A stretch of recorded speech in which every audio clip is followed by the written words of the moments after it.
Yo, what's up, guys? It's D22 Sosa, Wayne Chung, live by Poker Stream. This is my special guest, Zach Elwood, Hey Wayne, author of Reading Poker Tells. How's it going? how are you, sir? All right. I'm just, it's, let's see, what's the date today? October 24th, 2020. So it's right before elections. I checked out the first hour of, Joe Rogan and Kanye West, and it was, pretty explanatory. Been reading up on your stuff too. You have a really good podcast with, I don't want to butcher her name. Oh, the last one, Jamie Yeah. Settle, was it that Okay. one? Yeah. Yeah, so we're going to cover topics very similar to that, except put them in the scope of the poker world. So one thing that I want to clarify to the audience is obviously Live at the Bike uh, centers around the poker scene in Los Angeles, California, represents the Bicycle and Hotel Casino and the poker world to a certain extent.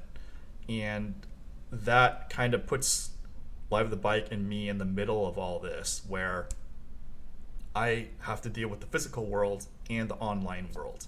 And there was a poll, I don't remember, it might have been Rob from Card Player. He had a poll of like, how many people do you think in the live casino actually read Twitter, especially poker Twitter? And it was like less than 10%. So the people in poker Twitter live in this own universe. The live poker scene lives in their own universe. The online poker scene on the different sites live in their own universe, and it just and then some things like the World Series of Poker, the WPT, Live at the Bike, the training sites, the narratives of some poker YouTubers, the vloggers, that kind of attempts to anchor people in the poker world in a certain way, in which we're gonna touch up on your views on that. So it's rough, because when I enter conversations with certain poker people on social media, they're like, this is my world, and I can't fight back in a sense that, like, okay, well, this is my world, and clearly your world is a part of my world, but my world does not. Like a You could Venn choose. diagram overlapping Yeah. a diagram. Yeah, you could ignore my world. Like, you don't have to deal with the people I deal with in real life. But the online poker world is part of my world. So Right. it's And kind these of the social media, these bubbles that we are in, various groups and bubbles and forums and platforms that we're on, they seem really important. They seem like they're tackling like some like where the fight is happening, like where some important conflict is happening. But it's an illusion, because the people on there represent such a small percentage of the larger groups. Yeah. right. So this is where obviously I applaud, and I constantly applaud Joe Ingram for doing this. He tackles like the entire poker world, whether it's like online, live, Vegas. He tries to include, all the pieces, and it's a very daunting task. And obviously he's a great personality. I'm a big fan of his and friend. But yeah, just like, oh man, like I don't even if I were tasked to do that, I wouldn't even know where to start.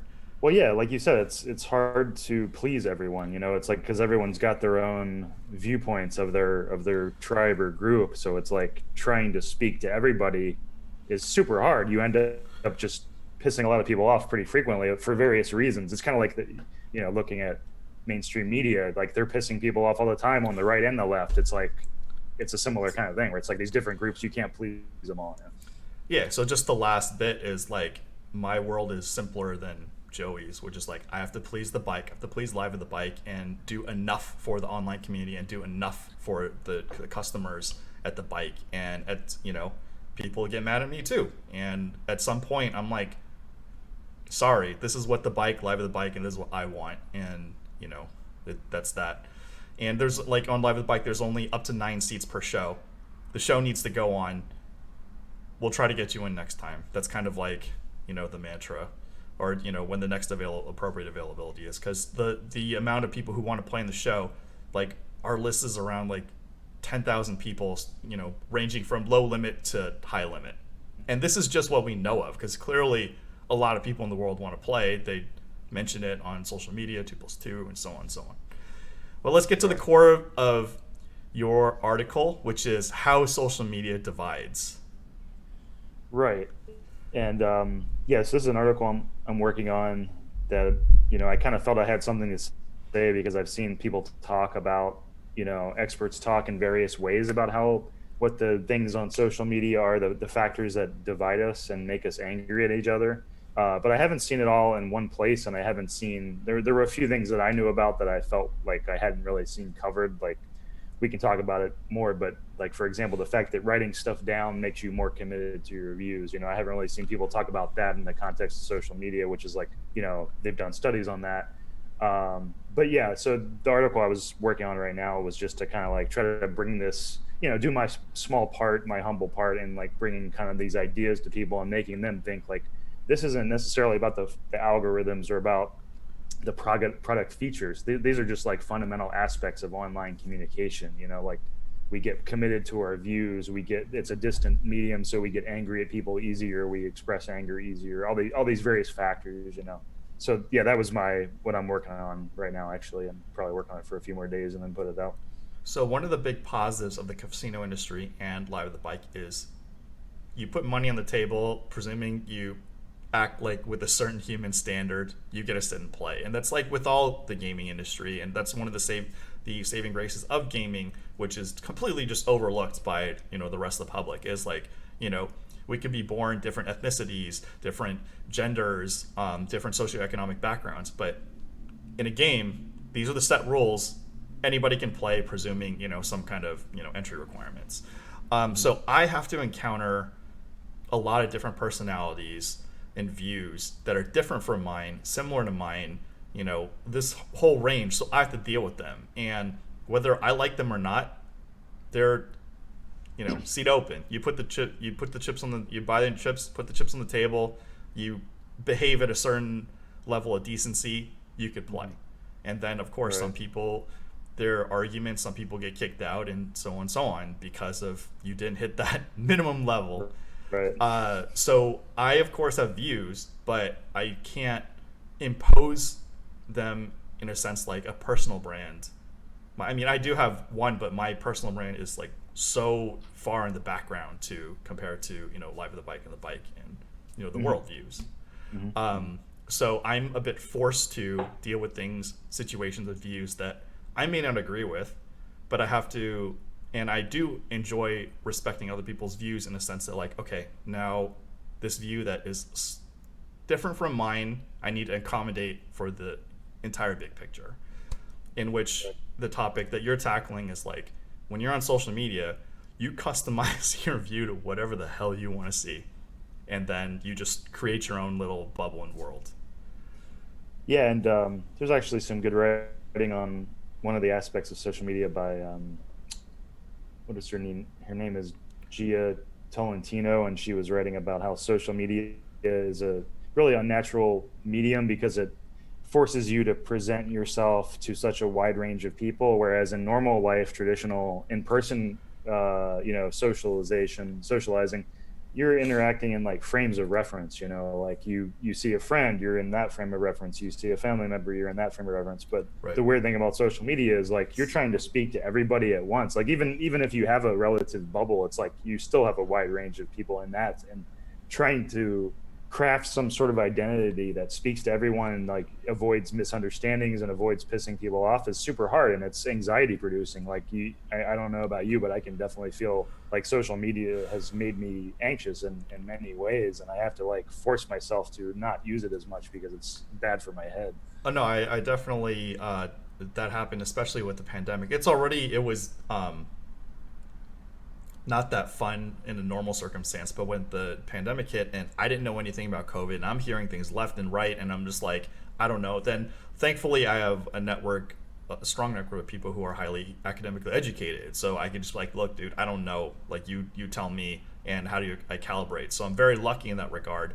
But then like it's too overwhelming, and then it overloads my brain, and then when I'm in that process, I can't like function on like things normally, and I weaned off a little bit, and just like obviously you still need to keep in touch with what's going on, so you have to like stick your head back in, but just like come back in stronger, come back in more educated, ready for what that environment is. And recently, like you, I did have anxiety in those last couple of months, and I've just like forced myself. Yeah, like thankfully, JJ De La Garza, Gary Adelstein, many others have been encouraging me to meditate, and man, it really does help. It's not like the end all solution. It just helps.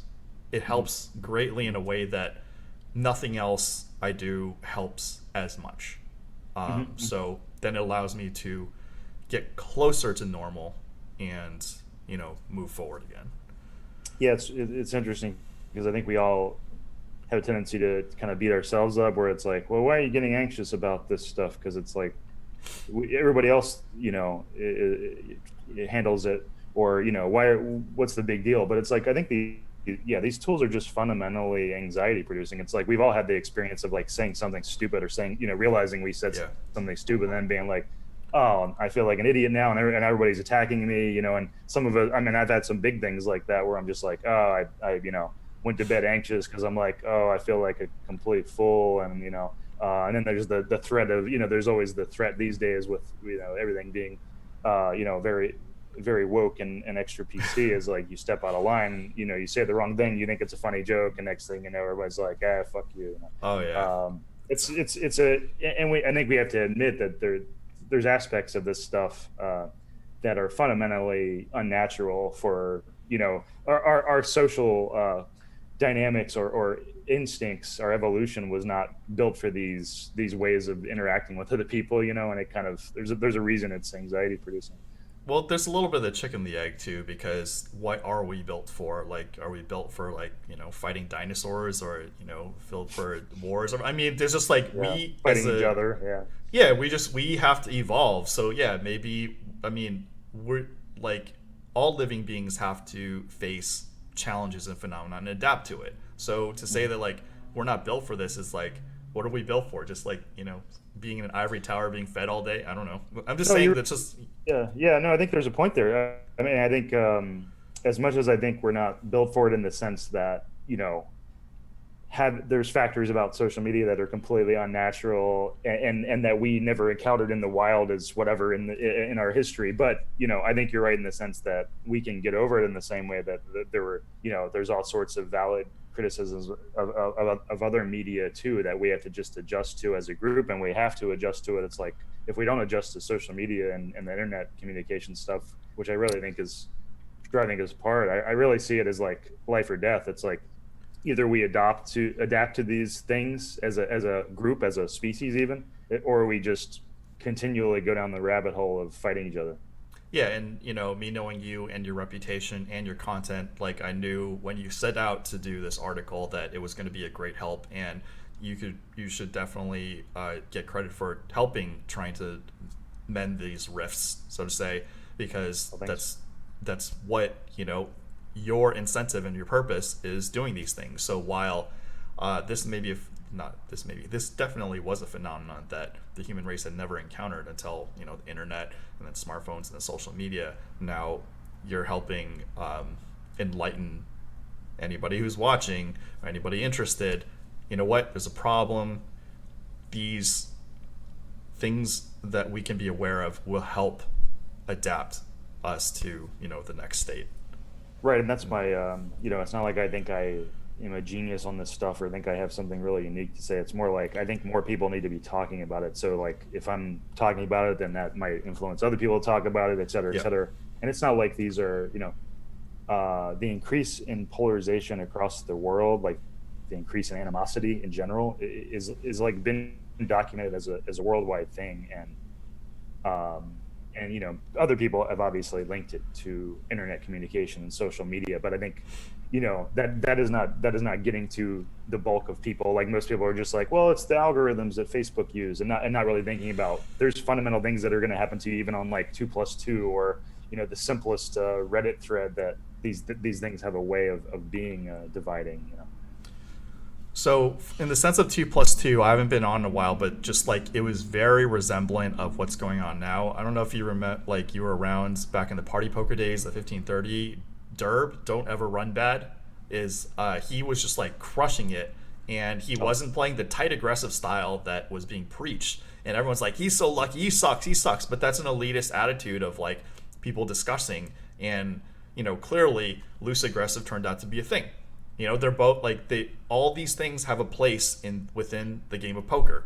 mhm. So when more open-minded, enlightened people were like, oh, he's doing things that are exploitative against the field, that's beyond tight aggressive, that's when I'm sure this discussion has been beaten down to death, but also forgotten in time, that people who tend to agree with each other and just echo each other's sentiment are not as open-minded, and to a certain extent, results can be a fluke or they can have merit. And in this case, Derb did have merit. So, Yeah, and yeah, I think there's, I when you start talking about the relationship, what I was working on to the poker world, I just started seeing all these, examples of analogies. Yeah, like these are all like various beefs of, that would not happen in person. If it was just online, or if it was just in person communication.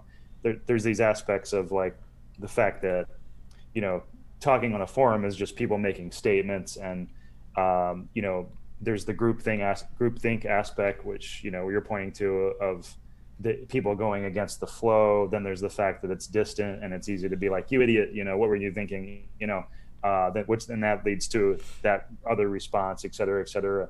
Um, and it's also just so easy to like misspeak, or online very easy. communication pre-selects for like unnuanced, very short thoughts. Like people just toss off really not thought out thoughts, and then they feel defensive and feel like sticking to them, et cetera, et cetera. So there's all these factors I see, and I think back, and we kind of take it for granted because it's so much a part of online culture now. That it's just kind of like, oh, no, no big deal. Everybody is at each other's throats all the time. But it's like, think about the effect that's having across the whole world. As we're doing this with like multiple issues and big issues, and you know, uh, I just see it as like it's all related.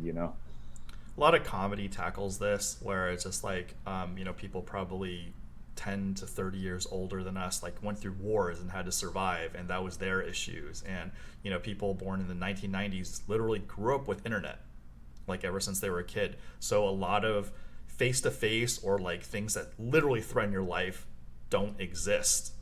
And their world is, this. And when people who were fighting for their lives comment on that, legitimately the newer generation's like, well, that's not the world we're in. We have to fight, in our world. And it's a big pre-internet, post-internet gap in life experience that, one, ideally we close the rift, which is, I feel like, is physically impossible, because it's very difficult to if not impossible, to transfer experience. And only experience will allow you to kind of like, you know potentially change your mind. And to your point, yeah, we should say, obviously these polarization increasing, animosity does happen naturally. Like, to take one example, political polarization in the U.S. has been increasing for decades. But I think the stance that I would take, and that I've seen other people take, is obviously these things can happen on their own, but this is just an accelerant. Like, obviously Yeah. there'd still be poker beefs in the poker community, but this is an accelerant. So Yeah. Back then, you could like ignore people, I guess. Like, if you don't get along with someone, you can also ignore them. With social media, they just, even if you block them, if their influence is large enough, the biggest example is probably Doug Polk versus Daniel Negreanu. Doug Polk just keeps getting bigger and bigger and bigger, and then just hammering a point.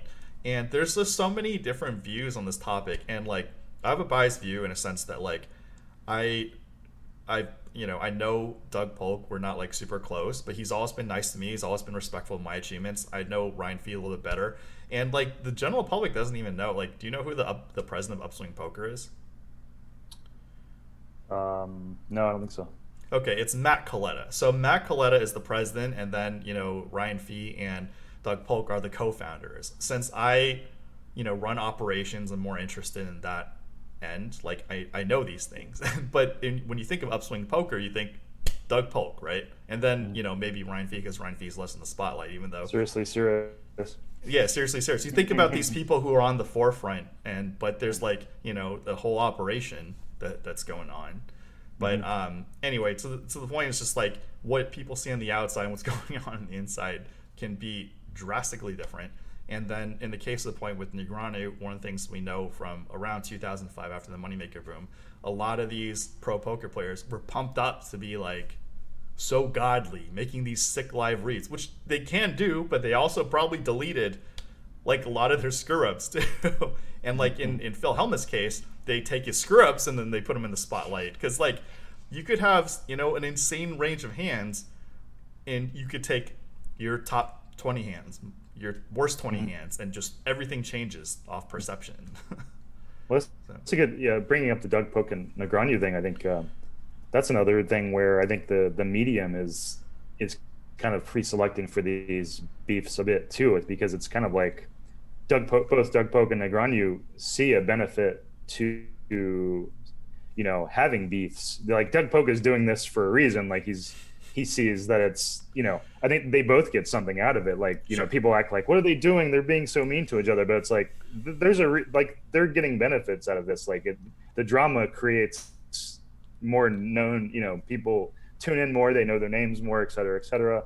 Yeah. So it's and that's partially the factor of media, the social media, the online communication, because it's like you know that that is a very social and conflict. There's a back and forth to it. So people naturally, if you want to get attention on social media, the way you do that is by having a beef with someone. Obviously, you could have done that in the old days, but it's just so much easier to get viewership online to like witness Absolutely. this stuff as it unfolds, et cetera, et cetera. And I think they're, obviously, I think they have some real animosity there, but it's also Oh like that. yeah. But that's also fed by the very nature of social media, where you can go back and forth immediately without thinking, and quickly insult the other person without thinking. But in their case, I think they also are, at least Doug, sees something in it to do take it out of route too. Yeah, I mean, it's just like what they're representing is, an insult to what the other person is representing, and that's kind of the fundamental thing. Where, I've been a competitive gamer, I've been a competitive poker player, I've been on media side. I do other subjects, as do you, and we're just like, I feel like the people who take a step back and try to be in a lot of different things, we're just like, well, it's not necessarily true, and these things are true, that thing's true. But the thing is, like, a lot of people say, the truth is boring. Right. Just getting people Well, riled up yeah, is emotion. I mean, and then there's studies that emotional messages spread quicker on social media, which obviously I think we can all attest to that the simplistic kind of like good versus bad emotional messaging gets a lot more attention and spreads quickly. We're like, oh, even if we don't agree with it, we're like, oh shit, look what somebody said. right. Um, it's exciting, and that's another factor, and that's a big factor too. It's like in political world too, and it's like it's much easier to phrase something as like, yeah, not look at the nuance and just be like, that is clearly wrong and this person sucks. It's like, no, but look at how they're looking at it, and one sentence that they said doesn't obviously encapsulate their world view, and it's so easy to like take a sentence, and any sentence somebody says can be criticized because a sentence can't contain nuance, and like these things pre-select for simplistic takes. Even if we wanted to, we couldn't give our full view, so it's all these factors. So, the same in the similar light, Phil Hellmuth versus the super high roller bowl um, Oh yeah, beef. with the thing lately of Galfon Phil sticking up Galfon. for Yeah. uh, for Helmuth. Yeah. So, one of the issues is what constitutes as the best poker player ever, or good poker player, because in actuality, poker is a broad sense. In televised poker, there's no limit hold'em, which comprises of like 95% plus, because it is the most interesting form to watch. But it doesn't. No limit hold'em does not even close to signify all of poker. Um, Helmut's argument is multi-table tournaments, which I think it's very undisputed that with 15 bracelets, him being around for 30 years, still relevant, still winning them. he's got to be one of the best, if not the best, multi-table tournaments players. The only caveat to that is like, are his buy-ins being subsidized? Because we know Daniel Negreanu's buy-ins were subsidized by PokerStars for a while, and that's going to increase your chances of getting bracelets by sheer participation. And the super high roller bowls, which are the super competitive fields, they're completely different animals. Like, do you Right. want to be in the field where 80-90% people are studied and talented and Hmm. competitive? That's actually, I don't know, that's it's rough. Like you're, and Helmuth at a point with all the money swapping, which also happens in multi-table tournaments, but obviously multi-table tournaments are more pure. More people have larger percent of the piece or buying in their own. So there's just no clear definition of what's supposed to. Because if your goal is to extract money, then yeah, it's stupid to play in competitive fields. But if your goal is to make money or get these titles, then Right. clearly, Yeah, there's all sorts of ways to look at it, and I think the thing is, I think most people, even very good players would admit, like, yes, Helmut's probably doing exploitative things that work for recreational audiences, and he does that, in the same way Negreanu does, in ways that a lot of online players don't really get. But I think the thing that bugs people about Helmut is he never admits that, even if he knows that he acts like he's the best, which, but that's his thing, like that's his brand. Like, can you really fault him? Because it's like, if he thinks he's going to make a few extra $1 million by pretending to be the best over the course of however many years, then why, can you really blame him for claiming he's the best? And even though he probably knows he's not the best, it's like, who I think that's what bugs people the most, is like his personality, which is like came up in that when Galfon defended him. It's like, that was a perfect example of how internet just gets us so twisted, because Galfon was just trying to make the point, look, Helmuth has done some cool exploitative things that I now respect a little bit more, and then Olivier risque. Yeah. Busquet, he weighs in, like, and he starts talking about Helmut's personality, but that wasn't the subject of what Galfon was talking about. So, like, it's just like internet, it's so easy to be like, well, I'm viewing thing in this regard and I'll talk about that, but like that's not what they were talking about, and then the fight happens, et cetera, et cetera. So one thing that they didn't quantify is Helmut's game revolves around a prolonged presence. Like, he doesn't come out of the gates swinging, which a lot of online players, including myself, we come out of the gates swinging. So yeah, in the first 100, maybe even 1,000 hands, the internet players are clearly better. What happens, and we know this too, being veterans of poker, the money's made not in hour 1 or 2. It might be hour 10, it might be hour 48. It's when people have like lost their will to play well. And that's like, and part of Helmuth doing his shtick is to get people destabilized, because the more he agitates you, the more likely, Right.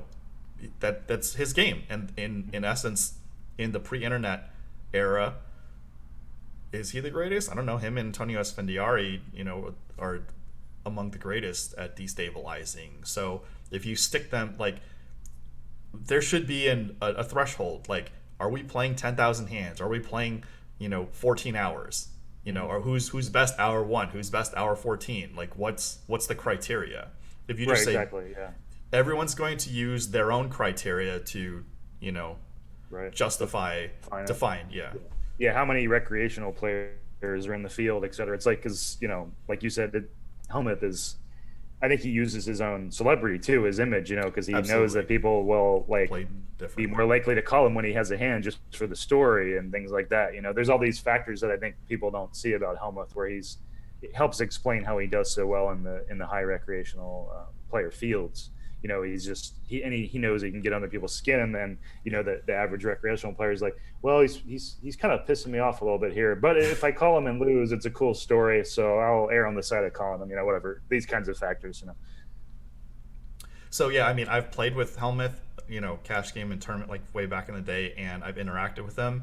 I do not share the sentiment that he's a mean person at all. He's been nice to me. I do kind of understand his shtick. So when he and I first interacted on a more serious tone, he kind of did his thing. But then we quickly adapted to, like, look, you're you, I'm me.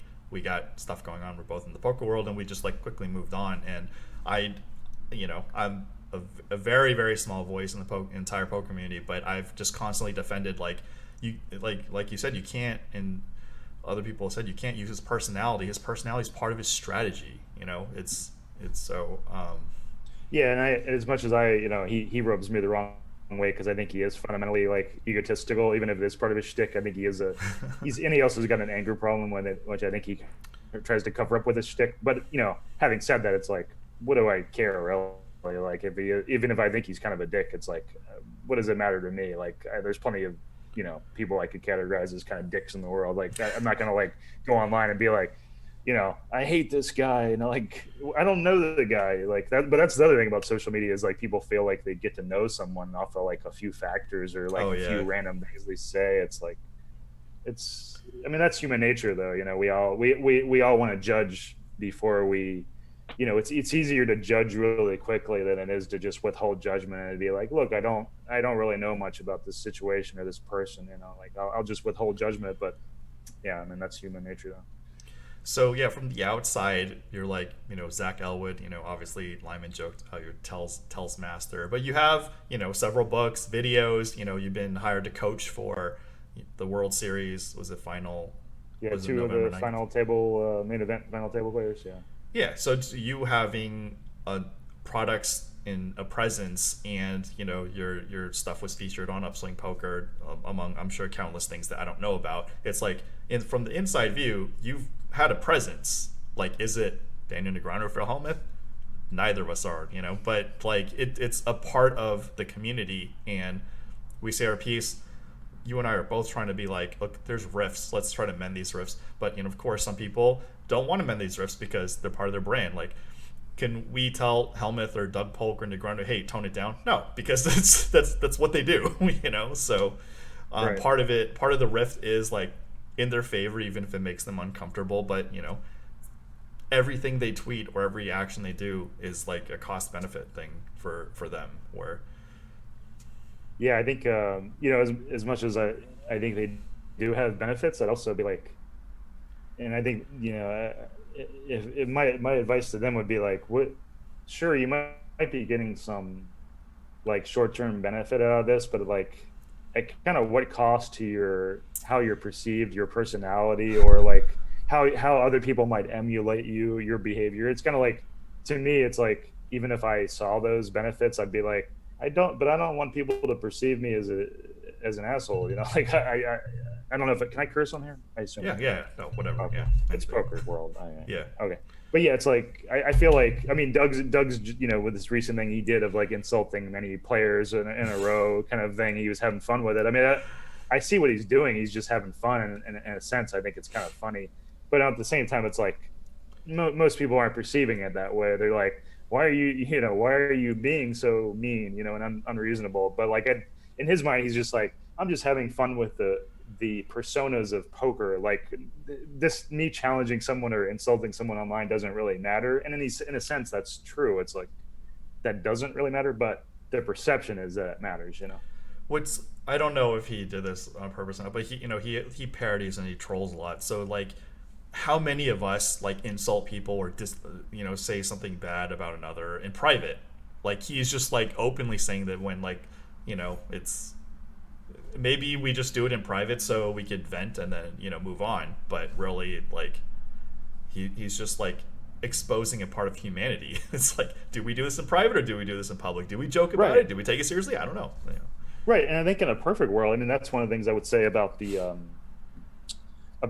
how social media divides us. I think in a perfect world we become more, we hold less grudges because we realize, like, yeah, we're prone to, and I think some of us do this, the people that are used to being online a lot, we hold less grudges because we realize, like, yeah, if you said something mean to me, it's not a big deal. I've done that to people too, and I didn't really mean it.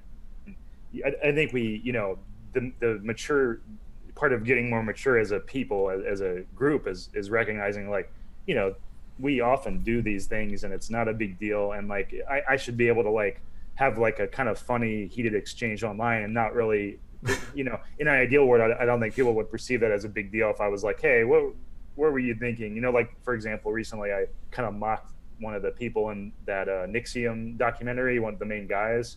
And I just was like, the guy who made this really shitty movie, What the Bleep Do We Know, got, he was sucked into a cult. That was kind of fitting.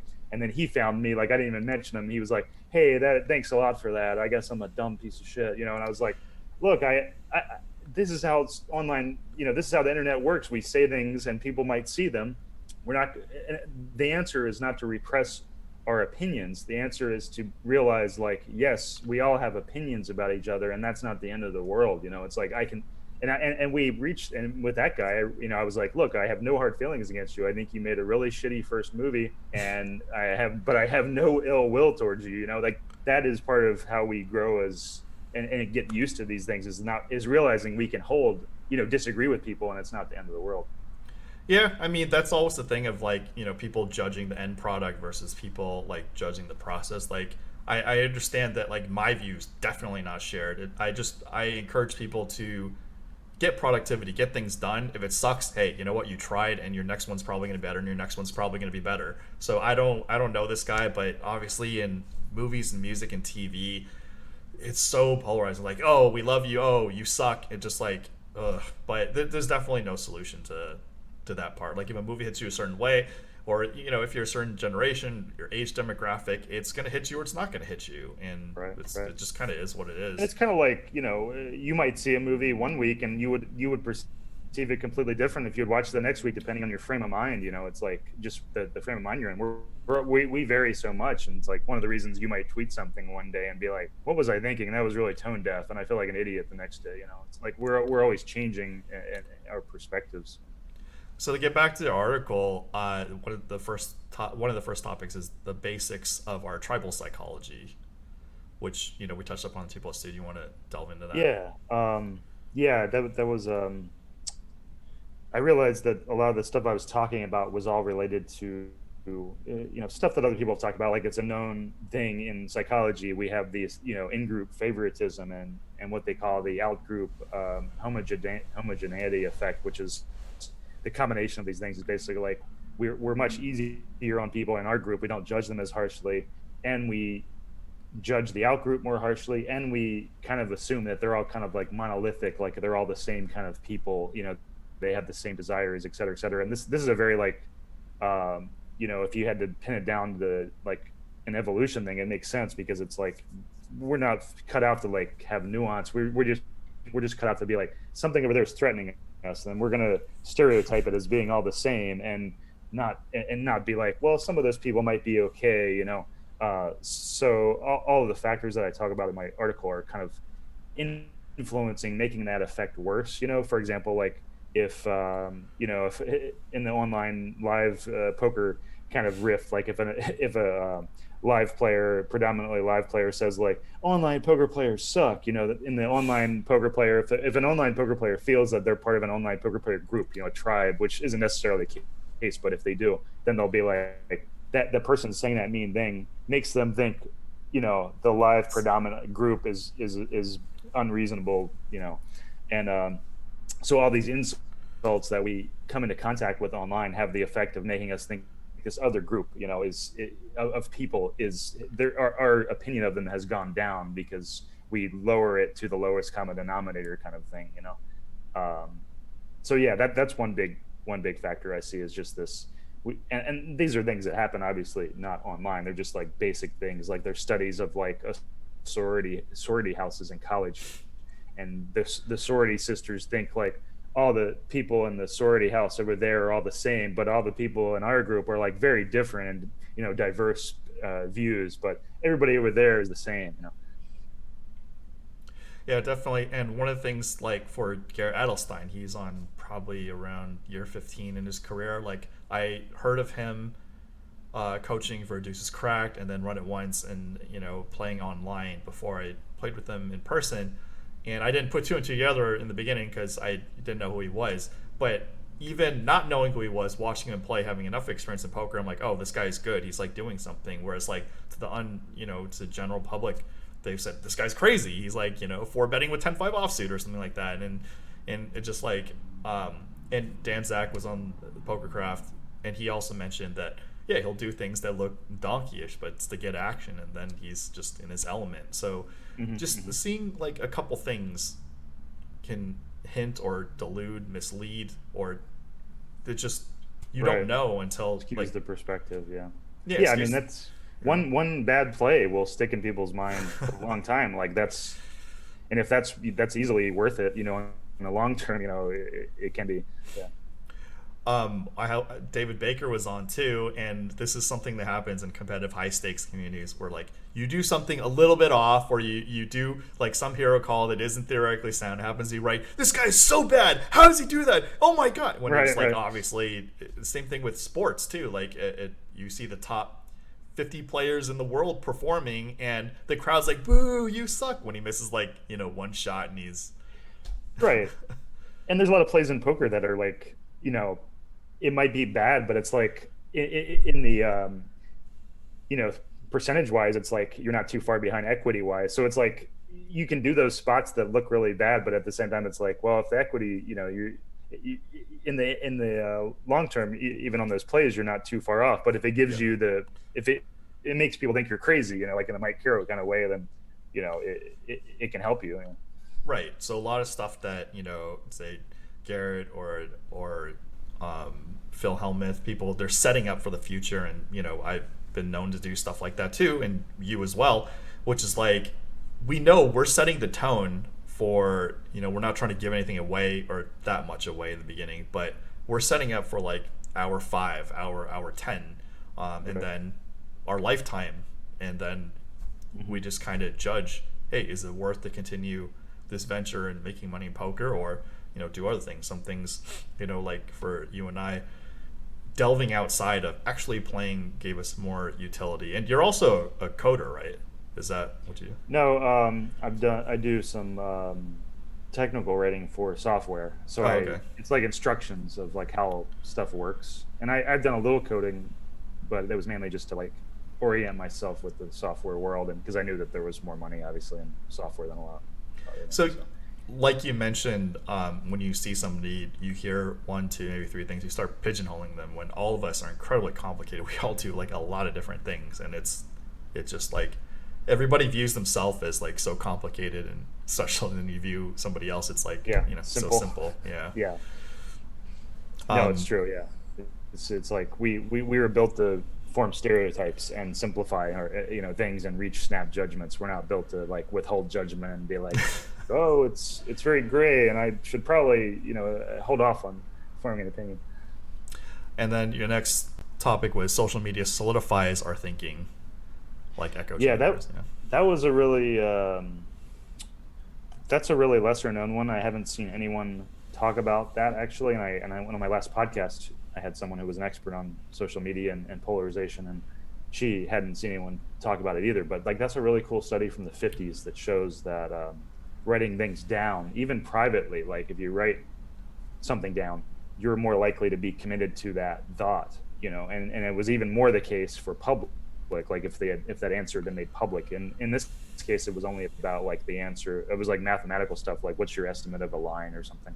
And but you can see how that applies to everything we do online now. And you and anybody listening has probably had the experience of like saying something that you knew was kind of a bad take immediately, and then people were like giving you a hard time for it, and you're like, I kind of feel an urge to defend that stance because I want to be consistent. I don't want to look like an idiot. So I want to try to explain like my thought. Whereas like, honestly, like if I was being my best self, I might just be like, look, I was wrong. It was a stupid take, or it was a stupid way to put it, but we all have these defense mechanisms. And when we feel threatened, when people attack us for our bad thoughts or our bad phrasings, we're likely to just double down and be like, well, here's what I meant. You didn't understand it correctly or whatever.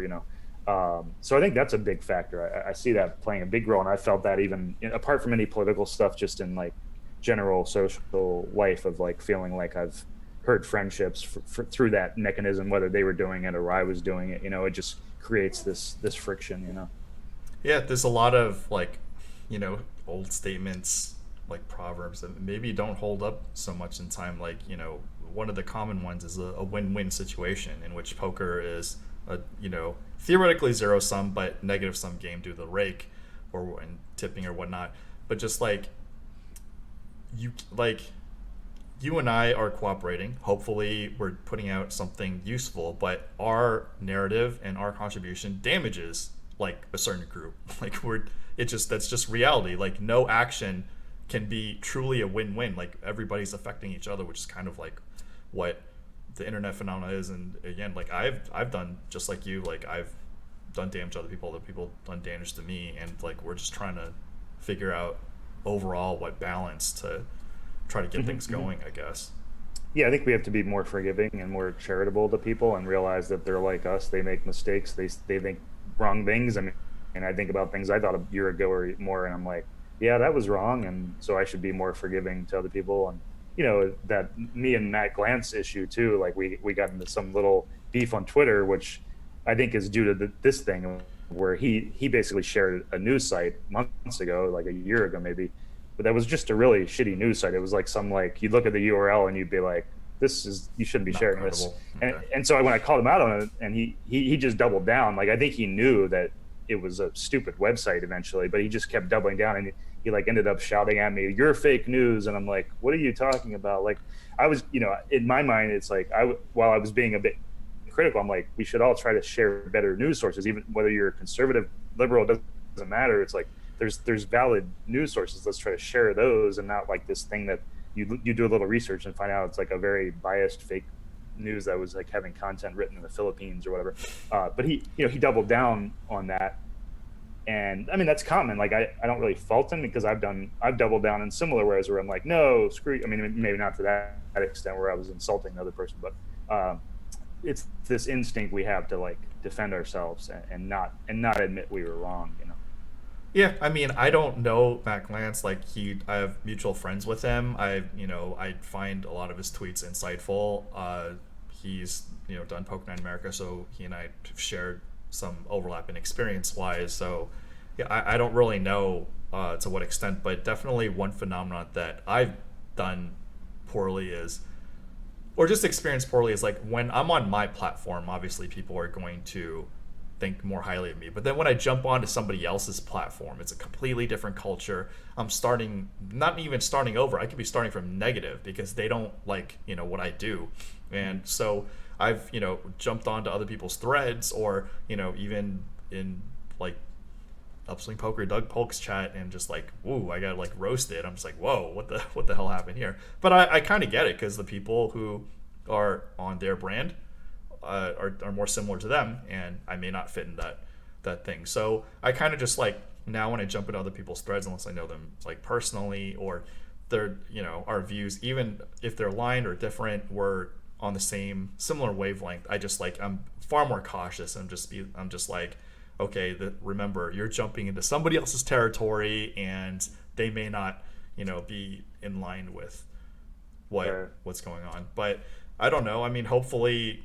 I mean, you guys both seem like reasonable, so I hope that whatever rift is just like reduced Oh over yeah. time. Well, Yeah. I think to talking about the online the social media effects, it's like that's the thing. I don't judge Matt Glantz. I actually had complimented him not long before that incident with the shitty news site. I was like, I think you're mistaken on a lot of things, but I think you're trying to see the best in people, and like that's what I respect about you. I had a conversation like that with him, and then so anyway, he had blocked me long ago, like, and then I guess he had unblocked me at some points because I started seeing his tweets again. So maybe I should have like just left well enough alone. But I was like, he never apologized to me for basically like screaming at me online that I was fake news and like that I was the one at fault for being critical. So anyway, so I brought it back up a few days ago where I was like, I just linked to that thread where I was like, Matt Glantz blocked me for criticizing about sharing a shitty news source. So then he blocked me again and said like, brought up stuff that was just completely out of the blue where I would never do that. He's just making up stuff about like, I didn't want to get your poker tells consultation, and you've always held it against me, this kind of stuff. I'm like, that's completely untrue. Like I barely even know what he's talking about there. Like he was talking about some World Series of Poker thing where he was coaching someone, and I just like was like, hey, do you need some poker tells consult? It was very, I've always had very nice interactions with him. There was nothing bad, and now he's like accusing me of like holding a grudge against him because he turned me down for the World Series of Poker main event consultation or something. I'm like, all right, but so theoretically I could have just let it slide and not brought that up again, but I didn't want to because I was like, you never apologized to me. I don't really like the fact that you never apologized to me and acted like a baby. But anyway, this is online communication in a nutshell. It's like these things would never be happening without an easy way to communicate online, and me seeing his tweets and feeling a reactionary urge to weigh in again, and give him a little, a gentle, criticism again. But it's all related. It's like this is how all these beefs play out. It's like like you said, we're continually exposed to each other, and that's an unnatural thing that wouldn't have happened in the old days. And so, Yeah. and the way we talk online, it's like quick one sentence things, statements, Oh yeah. criticism, etc. It's like the way we talk to each other, one thing leads to another, etc. Et Some things that like aren't malicious, intended to be malicious on the other person's end or even my end, just could like blow out of proportion. Like I know when I've been high strung and like we mentioned the anxiety thing, like Andrew Nemi tweeted a joke at me about like, oh, this is like, he was obviously joking that it was something was out of line, but I was in the middle of live with the bike, like, and I couldn't handle, so I was like, oh, I better delete my tweet.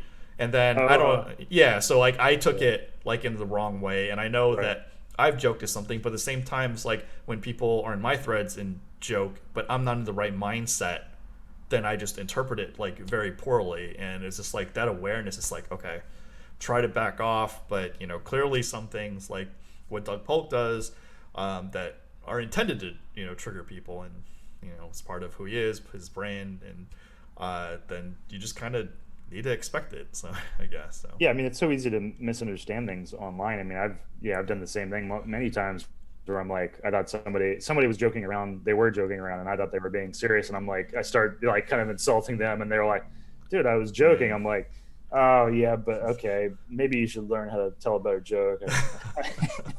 It's But easier when you know the person and like you've had right. human interaction with them, Well, but and it's also a weird environment too, where you know sometimes the things people say you have to like check their to make sure that they're on the same page as you, and not like you check their profile to be like, what other stuff have they said? Are they kidding here? Are they insulting me? I don't know what's going on.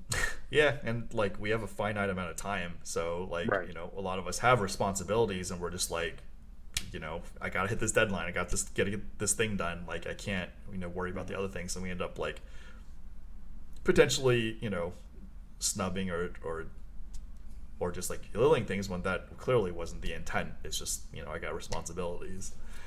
Mm-hmm. Proud sponsor, Mac Verstandig Law Firm. If you have any legal problems in the casino industry, contact Mac Verstandig or Kelly Minkin, 310-444-4600, or email admin@mbvesq.com. And we are back. This is, again, Zach Elwood.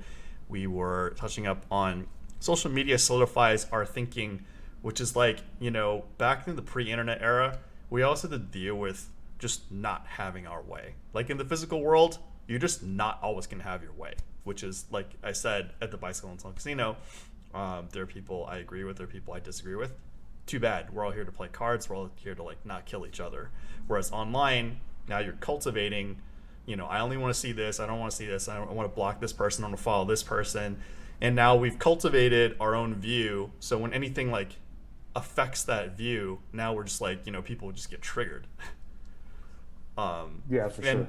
Yeah. And everybody has different goals. I think at least you and I, we want to try to get to the bottom of things. But that's not always people's goals. A lot of people just like want to win. They want to impose their view, which, clearly in politics and law is very prevalent. You got to win the argument. You got to, win the side. So if I were to contest with you verbally, example, if we are not trying to get to the bottom of this, I would accentuate my strong points and your weak points, and you would accentuate your strong points and my weak points, and then we're just like not getting anywhere, because like I want to win my view and you want to win your view. Yeah, So a great book for that.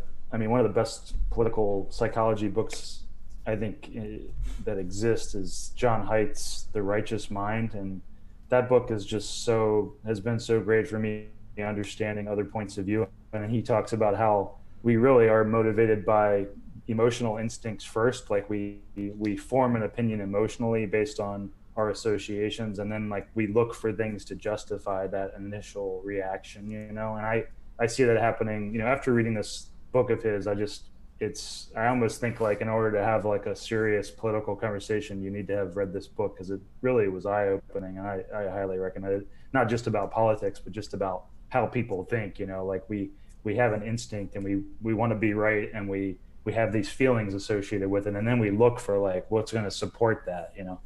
Yeah, and we'll link all the stuff that you mentioned down below, including reading Poker Tells and your other stuff. That's totally true, and but like it sucks because sometimes, at least for my case, I will look for the counterpoints, or I'm trying to get to the bottom of it, or at least like look at the COVID-19 case and quarantine in 2020. Just like I'm trying to search for information, and I'm adjusting my view every day. In the beginning of quarantine, like in middle of March, I'm just like I don't know what's going on. I have again I have a network that's like highly academically educated. I keep asking them, and their minds keep changing. So Mm-hmm. Or to I find the truth. Yeah. yeah, but like I'm trying to, and then at least again in my case, I'm responsible for a certain sector, and then my family. So I'm just like, look, there's a debate of mask or no mask. I see the point of no mask, but at least in this domain where it's like crowded, it's a respiratory disease. Gotta have a mask. And then obviously in Los Angeles, San Francisco, New York, especially New York, where it's more crowded, stricter measures just have to be taken.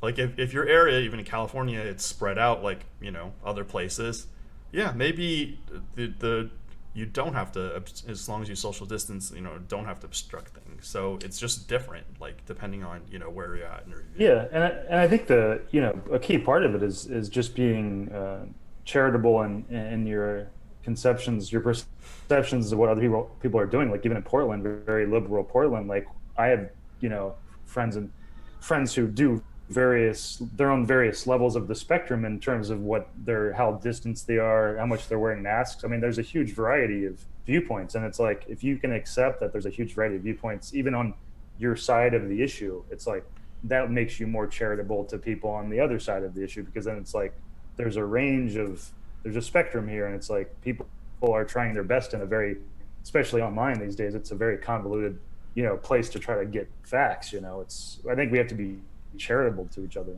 So speaking of convoluted, there was like what incidents in Portland, Oregon? Like I heard, obviously I saw this stuff on social media, but is it just like way overblown? Well, I've if people are interested in that, in like the protester rioting stuff, I actually did an interview of a Portland protester who was like intellectually defending like violent forms of protest and rioting, and I don't, I found his arguments very bad, and I explained why in that. But if anybody's interested, that's on the podcast. But yeah, I mean, it's both overblown, obviously, by the people who want to overblow it. Like if you watch Fox News, obviously, or something like that, it's like very exaggerated how bad it is. But then again, and then on the other side, liberals try to downplay. A lot of liberals try to downplay how bad it is. I mean, the truth is somewhere in the middle. It's pretty bad. I think it's bad for multiple reasons I can explain, but it's not as bad as like the city's falling apart or something. It's just bad, like many things are bad, and it's this thing of like often there's these extreme, the two ways of viewing it are painted as like these extremes. It's like it's not a problem or it's the worst problem in the world. It's like often these things are somewhere in the middle there. Yeah, and definitely like with the next topic we're going to get into, like in LA, there were several instances, the riots in downtown LA, some instance like near Redondo Beach, and just like our buddy Cyrus Namani, his store was just like literally going to get threatened, and he's just like, well, let's see what the turn in the river are going to show, and luckily it wasn't affected, and he's up and running. But like yeah, like the LA riots were bad. Was it devastating? It could have been. Like a lot of it's devastating to a lot of people. Yeah, it's devastating to a lot of people. A lot of like random variants of events could have made it worse, but like in the end it was recoverable. And there's more incidents. Obviously the fires in NorCal, SoCal. Now it's October 26, 2020. Now in Orange County there's like insane fires. It's just like you know. But we are the ones here, and if you could trust at least our reputation and calibrate it, then fake news, skewed news, whatever. At least knowing us, you get a little bit of a closer perspective of what you see in the news and what's actually going on by Yeah, and I think reputation. I think part of it is, yeah, people want to make excuses for the people on their side, but I think that's the wrong way to go about it. You just need to acknowledge that the other side can have points. Like Yeah, acknowledging that riots and violent protests can have bad effects, and here's why is not it's not that's not giving the other side points. It's just you're actually might be winning people over to your argument by acknowledging that the other side has points. Like, yeah, and that's what people are less likely to do these days. Yeah. yeah. Like I think one of the psychological and moral issues of rioting is like, look, somebody's pressing on me, I gotta press on somebody else. Whereas the guy defending their work, their productivity is like, I'm not the one harming you. Like, don't hurt me. So there's this like conflicts of views plus actions that there really isn't a solution because everybody's playing their own different game, just like at the poker table. Like, we're all looking after ourselves, but we're also at the poker table for different reasons. Some people are there for entertainment, some people are playing for a living, some people just want to run it up, some people are there for like filming content. It's which is why I feel like games, especially poker, is such a good case study. There's so many different variations of tables. Like for obviously poker is not even close to the end all, but like the model that poker serves, a lot of other industries and the world can just learn from it. It's just like, how do people deal with conflict or different styles and different interests, different occupations? Like they all have different ways of handling these things. There's not no like nowhere it's more obvious than a poker table. And I think the nice thing about poker too is if you're a winning poker player, you've kind of gotten in the habit of trying to see things from other people's points of view. Usually it's I think it pre-selects for putting yourself in the other person's shoes and being like, well, how is this person playing the hand, kind of Right. things. I think it does make you more objective and even more empathetic in that regard. And something I compliment like the game of poker of why like other industries that are less tangible. Like it's the same 52 cards, it's the same rules. Like when you're into politics, science, until you get to like hard math or hard physics, and even then, like you could try to like justify a proof or something like askew, but like at least poker is like set. Same 52 cards, same hand rankings. In the game of Hold'em, 2 cards, flop, turn, river. Like go. Like other things when people are debating, far less tangible. Mhm. Far less tangible. So your next topic you wanted to mention was social media promotes anger. Yeah, and that's just a well-known. Been several studies showing how more emotional messages, especially negative messages, get more traction on social media, and that's Oh, just a psychological effect of like negative things attract us more than positive things. Like we're more likely to focus on negative things, and also just we're drawn to emotion because it excites us, obviously in obvious ways. It's a more exciting way to frame the world. Somebody being like, look at this idiot thinking this, look how stupid they are, is a more, we're drawn to conflict basically. Yeah. yeah, and just like we mentioned earlier, are they really stupid? Like in the case of Derb in on Party Poker, don't ever run bad, or just Garrett Adelstein when he first came to Commerce, or there's a guy on Full Tilt whose name was Too Much Action. Like we could see that they're winning. Like at some point, you're just like, okay, either this guy's the luckiest guy in the world, or I'm wrong. So when you see results, sometimes results can be off by several, phenomenons of chance. But if there's a certain result, there's usually some merit behind why that happened. And Mhm. I don't like, I'm definitely not all knowing. So there's definitely a lot of phenomenon. In the most specific case was Airbnb. If I were a venture capital and you pitched me Airbnb, I'd just be like, this is the dumbest idea ever. Like, who's gonna? This is just not gonna work. And obviously in COVID it's not working, but like I think it just exploded. So you made me think of something else.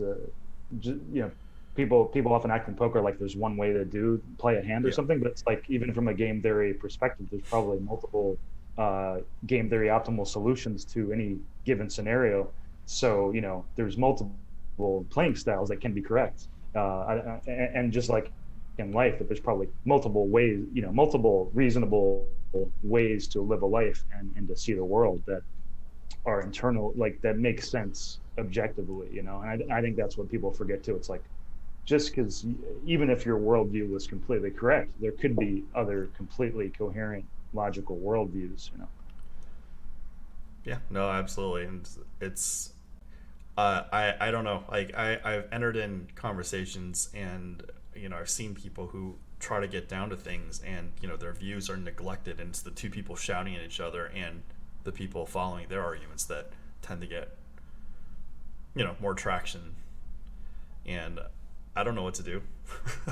Mm-hmm. Mm-hmm. I guess this, like, this piece that you're writing up in this podcast and other stuff moving forward is like, I don't know about you. I accept that I can't, definitely change the two polarized sides. But if anybody wants to listen, I think stuff like this helps, the middle ground and solidify, and then Yeah. hopefully down the line something happens. Or No, you're right. I think it's not about talking to the extreme people. It's about yeah, talking to the people more in the middle, on any given topic, not just politically. It's like they're the people that are going to be the people you need to bring together. Like and then that's the large majority of people. The people that can see that there's ways to work with each other, and come to common ground. Those are the people you want to reach. It's gonna be counterproductive to try to reach the most extreme people. yeah, and like that's the case with like Doug Polk versus Daniel Negreanu, and those are the two polar sides. Whereas like other people in the poker industry may have their own takes, but Daniel Negreanu was obviously one of the many products from the 2003 moneymaker boom, where he was just like slated to be like so huge. And then obviously if you play like 100,000 hands live, or or a million hands online, you're like, oh, that's not how poker works. Clearly these hands were the best of and just like pasted together, and Phil Hellmuths are like the worst of and just pasted together. So and Doug, coming from a more gaming and earnest background, which I understand too, so I kind of see their points of view. And Negreanu, Hellmuth, and Esfandiari, Locke, Phil Ivey, they were slated to promote this game, and they did an amazing job. Like, I don't know, like it obviously things can be better, but the way that they did it, like, yeah, these guys are legends and heroes in their own right, if not for their ability to play, but their ability to promote the game. Mm-hmm. So like Doug Polk's definitely more from like skill elite player, and Negreanu and their group is like, oh, let's promote the game, and talk down on what's not good for the game, and decide be the arbiter of what's good for the game. So in a weird way, I don't know, like, what is the middle ground here? Well, I think people just, who knows how much people actually like care. It's kind of just like fun to choose a side sometimes too for that kind of stuff. Yeah, I mean that's one of the things for like sports. Obviously, wherever you came from, or if you're a fan of a certain player, you're gonna get behind that person. And same thing. Like, people were saying, "Oh, poker's boring now." Well, Negreanu and Polk made it more interesting, and now they're like, "Oh, stop!" It's just like, okay, well, right. what are we supposed to do? Yeah, I think it's like a lot of things. Probably like most people don't care that much, or they're just like kind of interested for the drama of it. But like, the main thing you see on social media is people with the most opinionated stances going back and forth or something. So, but like most people are just like, oh, it'd be fun to watch them play, but I don't really care that much. Yeah, I mean, like, it's funny because like Phil Hellmuth versus Antonio Spendiari, we're almost just tuning in for the table talk when those guys just go off the rails, or Kate Hall versus Mike Tentali, or Daniel Negreanu versus Doug Polk. Like, the poker, I don't know, like whatever. The cards are gonna, some things are gonna happen, but like them, like really getting pissed off at each other, that's some real stuff. By the way, that I have a in my Poker Tales video series, I have parts of that Mike Dentale and Kate Hall match in there. That was an interesting one from a Tales perspective. Oh, what did you think? I didn't listen to this at all. The, Or you want to not? What do you want to do? basically just Dentale was like full of tells, and it was weird. Well, I mean, at least from my point of view, I think Dentali's an extrovert, and Kate Hall's an introvert. So Dentali is trying to gain information and like kind of destabilize the situation, uh, just to for his advantage. But at the same time, if things were more quiet or more, then it advantage Kate. But regardless of skill, it's just the people that they are. So I feel like their conflict from online and then the real life, it just we get to kind of see how it plays out. Yeah, More so than it was a anything. fun match to watch. Yeah. Yeah. Then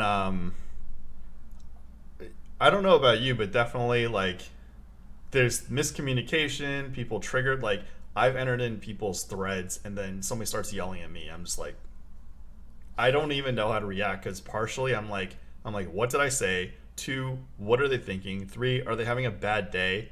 Four, is this permanent or is this temporary? Like, there's so many things. So like, you know, I tend to shy away from certain threads Mhm. unless like know them personally at Mhm. a Mhm. relatively Yeah, strong yeah. level. I tend to. I keep a pretty low profile myself. Yeah, and I don't even there's certain people I don't share a lot of the same opinions with. I jump in, but we're friends. We have an association. I'm like, I do listen to their side, and I do know that they're not going to impose. I know their views, but they're not going to impose them on me. I'm not going to impose mine on theirs. We're just having a discussion, and we're both definitely don't want World War III to happen. That's for sure. Mm-hmm. um, Social media is distant and dehumanizing. Oh yeah, so that one was just, obviously internet communication pre-selects for a distant way of communicating, and that, just like on poker chat, when somebody's miles away and you're anonymous, you might say some horrible things to people, and everybody's familiar with this. We kind of take it for granted that people say horrible things to each other online, and like you said too, the factor of like, yeah, you even if for the sheer fact that you don't want to be attacked by somebody, you wouldn't say such things in person. But also, I think the larger factor is, you know, in-person communication or video chats or telephone bring out our more social, generous aspects of each other, and we have like a more natural give and take. It's like it brings out better qualities of ourselves, and that's what I see really falling down online is and leading to everything else. Yeah, so definitely one thing is the pre-internet era obviously has had more practice with the face-to-face, and there are lines like I've definitely crossed lines. Other people have crossed lines to me, and there is like a threat of violence. Like people have said, "Hey, watch it." Basically threatening to punch me in the face, or somebody's gets too far from me. I'm just like, dude, what the hell? What the fuck are you doing? So that's kind of like a boundary. We're just like, look, there's like a basic standard and there's like this range that we're probably okay with, and sometimes the range is shorter if you're having a bad day, or things aren't going your way. Sometimes your tolerance is higher when things are going your way, and that's just a reality. Whereas like online, we're behind a computer screen, they're not even another person. Like if I want to, Mm-hmm. it's like, and I've reread things too. Sometimes I'll read something and I'll just like you know interpret something or get triggered, and then I reread it, I'm like, oh, that's not what they meant, or I missed like a sentence, Mm-hmm. or something. It's just like that's my fault, but it's Context too is late. lost. Yeah, Right. I already reacted. It's too late. I already reacted negatively. Yeah. So Uh, it's just lack of nuance. Everything about it. It's even if you said the same things in person that you said online, they would be received better because of tone of voice and phrasings and the fact that we like each other more in person. And it's yeah, yeah, it's just a fundamentally animosity producing medium, I think. Yeah. And then online, it's just like as much energy as I have, I could just like slam down. But in person, sometimes there's this like thing of like, oh, I could just stall for 5 minutes, 1 hour, like 4 hours, and the day's over. I can go home. This person's like not even in my world anymore. Which is that's something different from propping. Whereas like when you're playing poker on your own, you're staying until the last second you can if you're trying to win. And then propping or doing a show, it's like, hey, time's up. I'm out. Mm-hmm. That's just like a different mentality, and people, I get it, like when they like even poker players, like they're different people whether they're winning or they're losing, and it's normal. Like I have good relations with obviously a lot of poker players, but sometimes they don't want to talk to me, or sometimes they're friendlier than normal, and me as a player, I totally understand, so I never hold it against them. And several times people did say, oh, sorry about that. I'm like, dude, I know, like, especially the high stakes players, when they get buried and whatever, they're on edge, like, I know they feel bad because they've said some stuff, but I'm just like, dude, I know. But at the same time, you gotta give them a little bit of a break. Yeah, we need to cut people more breaks in general. Yeah. I definitely give them a break, but more so just like part of a decision for my own career. Like, I used to play high stakes, and then even mid stakes, like I would take massive downswings. I'm just like, oh, I gotta quit poker. And I vented to even like Brian Arakaki live, the bike director. And then at some point, I'm just like, look, I can't act like this. Like if I'm acting like this, I gotta, shift the poker to a point where I'm not toxic to the rest of the world. Like, forget that my whatever win rate, or I have to play high stakes or whatever. Just like, no, this is real life. Like, I had a podcast with David Baker. I'm just like, when I'm playing high stakes, I can't be the nice person. I have to fight for every fraction of EV. David Baker can be the nice person, but in mid stakes and low stakes, I can be, and that's just better from the environment. And do I need my old hourly? No. Can I have my old hourly? Probably not either. But like, we're just evolving and just moving forward. And I hope that if people even make it this far on this podcast, are just like, they start spreading, recommending, and it's like, hey, I'm not going to shift this end. I'm not going to shift that end. But hopefully, if you're in the middle end, we can make the middle end bigger. And when people are like, oh my God, we're heading towards civil war. Shit, maybe, but what prevents civil war? When the middle ground expands more and they don't want to fight, and then all that's left are the two of you, then they may even mellow out. I have no idea. But it's a really slow process. Yeah. It reminded me of how I used to, we probably all, if we played online much, I remember punching a wall when I would lose hands online. And I don't, we don't do that when we play in person. And it's because, we care more about what people think about us.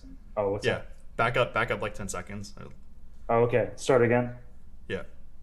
Yeah. Oh, so yeah. I was just gonna say, is it working all right? I was just gonna say, I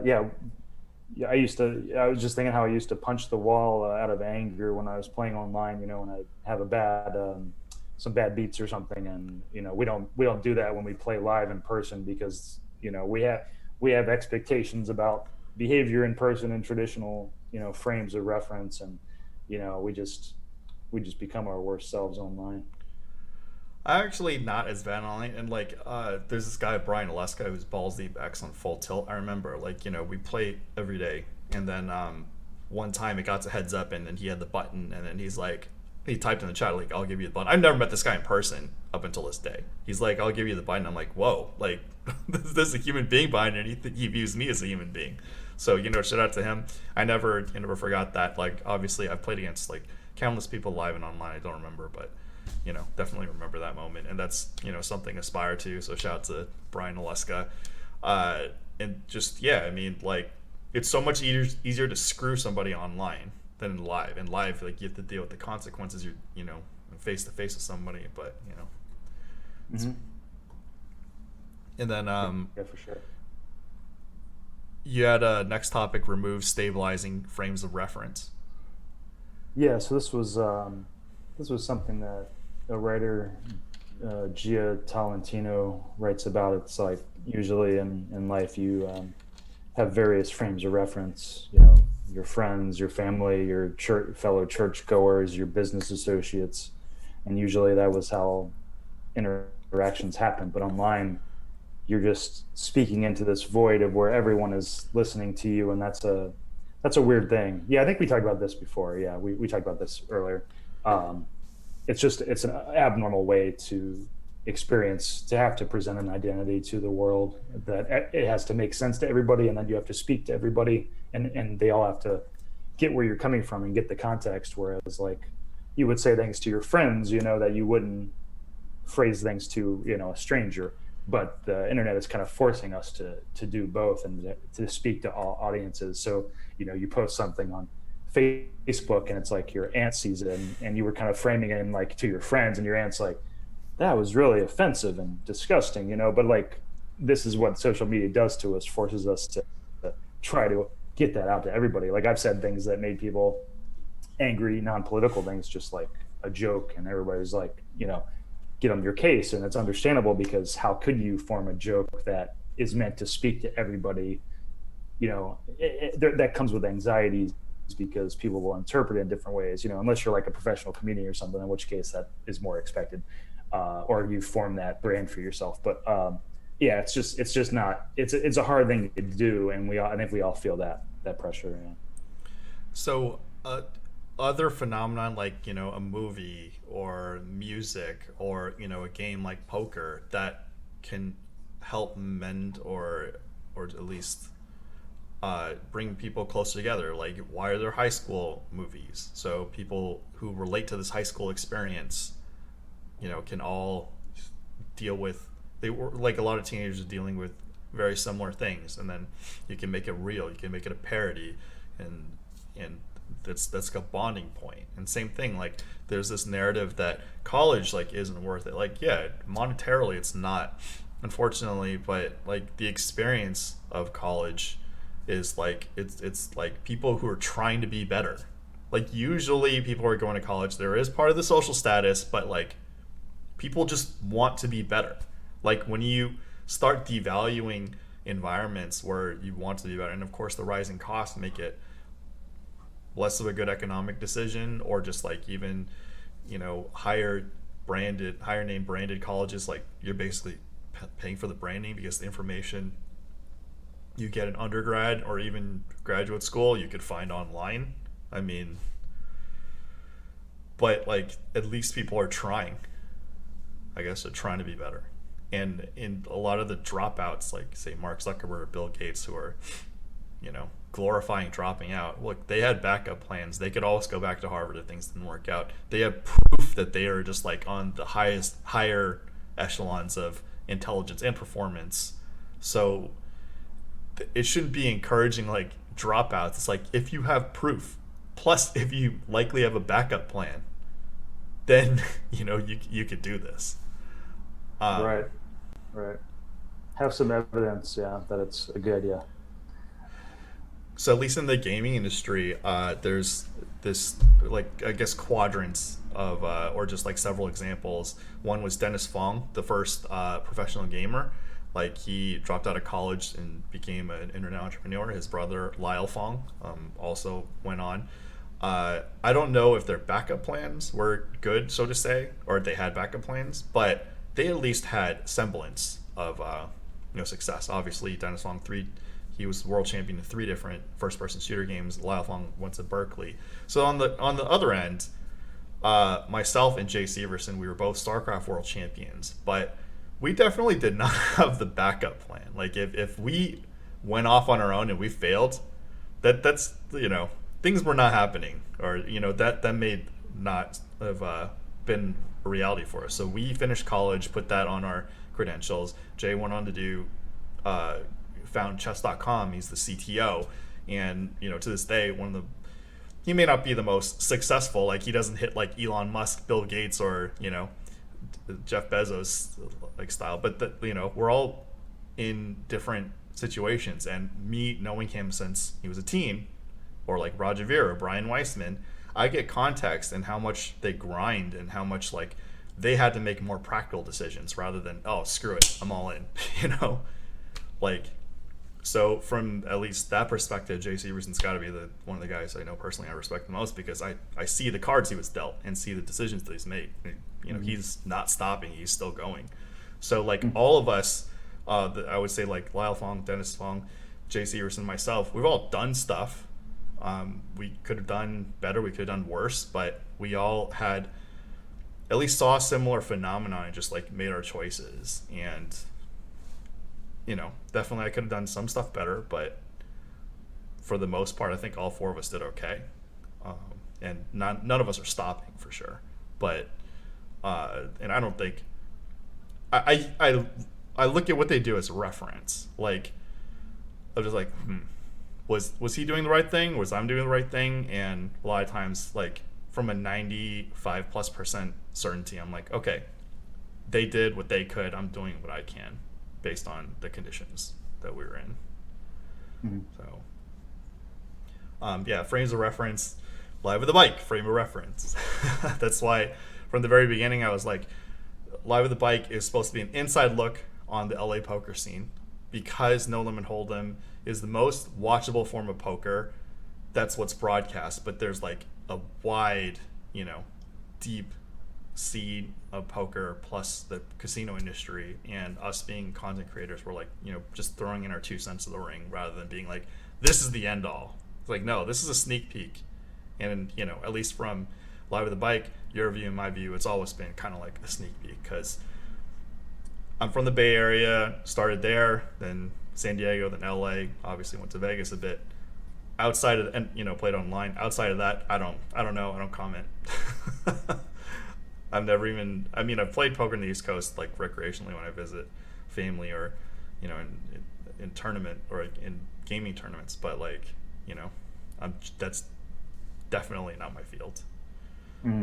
So what else do you have for the social media phenomena? Oh, I don't know. I think we've gone through a lot of the factors, right? I think we named pretty much all of them, except like, you know, it's increasingly the main way we communicate, especially with the COVID stuff. I mean, I think I actually see the COVID impacts playing a big role, in destabilizing us a bit, but also like in getting more people online. And so all of the things that were true of online communication are even more true now, you know. And you know, I'm in various Facebook groups of various sorts, and I see just like on any topic, you know, both political sides, like there's just this ramping up of kind of extreme and unreasonable stances, you know. Even on like Nextdoor, for example, I see people just post stuff and I'm like, what are these people talking about? So I just feel like all this stuff is, COVID's destabilized us a bit and also got us more online, and so we're feeling all those effects more, you know, than we were before. I hope the stuff isn't lost because it was garbled, at least on my end. Oh, But really? you know, we'll see. It's probably Well, because hope my wife is online too, and might be a she's factor. playing League of Legends again. I'm just kidding. Yeah. Oh, um, well, it was garbled. That's too bad.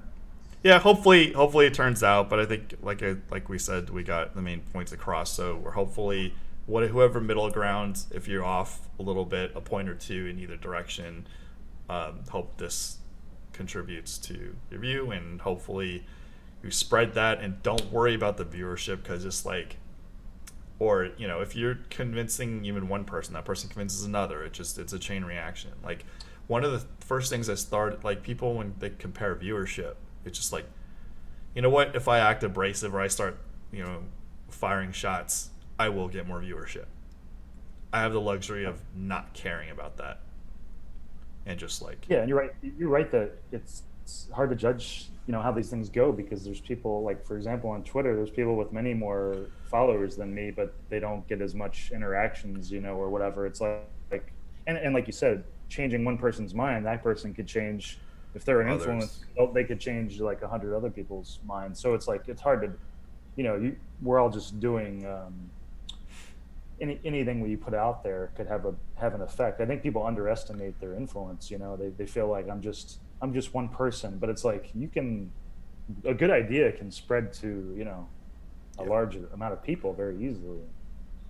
Yeah, and I think, we do want credit for what we do, but at the same time, we're more doing this to better better things out there. Yeah, at least for like the social media stuff I'm working on. I don't want I still want people to come to me for the PokerTel stuff. Sure, sure. No, don't worry. At least you'll have me as a hub and Live with the Bike. So we'll have the links below for reading PokerTels, your articles, like everything you mentioned in this podcast. If you guys want, further delving into the subject. So thank you for your time. And whenever you have any topic like these, I'm following you anyway, so I'm probably gonna get a heads up and reach out to you. But if I don't see it, and if I'm in my social media blank phase, just reach out to me, and you also have access to me. Yeah, thanks for the conversation. Good stuff. All right, Zach Elwood, guys, reading PokerTels. Take it easy. Bye.